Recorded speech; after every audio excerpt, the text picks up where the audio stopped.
Ja.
আরেকটা sell দিও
এই হচ্ছে গিয়ে মাগুর মাছ, একদম দেশি মাগুর, পুকুর থেকে ধরা, একদম দেখাশোনা কেনা মাগুর। আর হচ্ছে গিয়ে আমের ডাল, আমের দিনে আম ডাল তো একদম অসাধারণ। আর হচ্ছে গিয়ে পটল ভাজা, এই যে পটল ভাজা তেল নিয়ে নিয়েছি ভাতে। আর রান্না করছি কি জানেন, টমেটোর টক, ওটা পরে নিতেছি খাইতে, আগেগুলো খাইয়া দিই। আর ইয়াদার চা দেখাইতেছে দুধ দিয়ে ভাত, ওই যে দুধ দিয়া, প্রচণ্ড গরম তো একটু মেঘলা মেঘলা ভাব দেখা যেতেছে, দেখি আল্লাহ একটু মেঘ দেয়। বিসমিল্লা।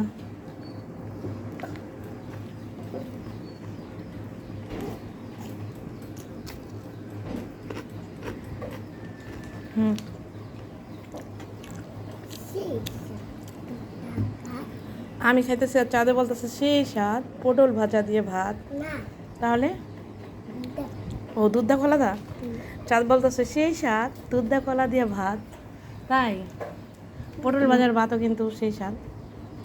পটল ভাজাটা খুব মজাই, যে পটল ভাজা।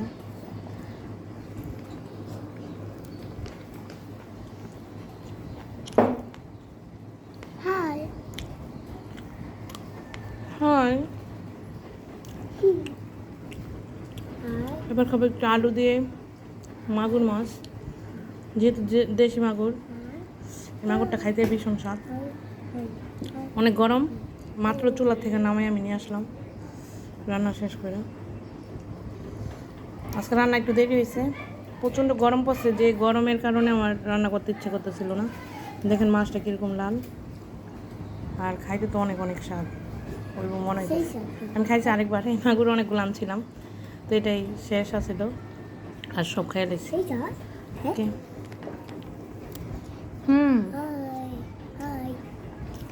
সেই স্বাদ না, অসাধারণ স্বাদ।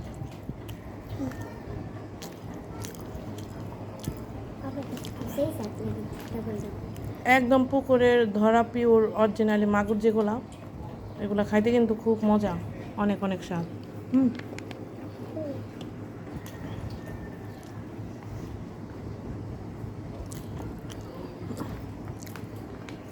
আর মাগুর মাছটা আলু দিয়ে রান্না করলে বেশি ভালো লাগে, যেহেতু আমি আলু পাগলা,